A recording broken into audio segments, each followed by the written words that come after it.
তৃণমূল কংগ্রেসের আমলে এগিয়ে বাংলার নমুনা দেখুন।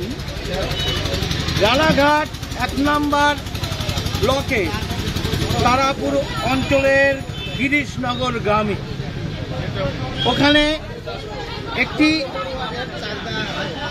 অঙ্গনারী কেন্দ্র, যেখানে বিল্ডিং বাথরুম সব ব্যবস্থা আছে, আজকে সেটা বন্ধ।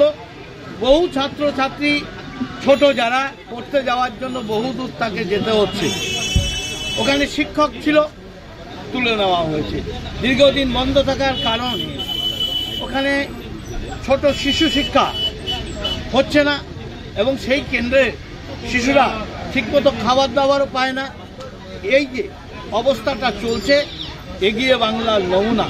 আমরা চাই, কেন বন্ধ আছে, ওখানকার যিনি ব্লক ডেভেলপমেন্ট আধিকারিক তিনি কি করছেন, তার এটা দেখে বিষয়টা ওই শিশু শিক্ষা কেন্দ্র যাতে চালু হয় সেই দাবি আমি করছি।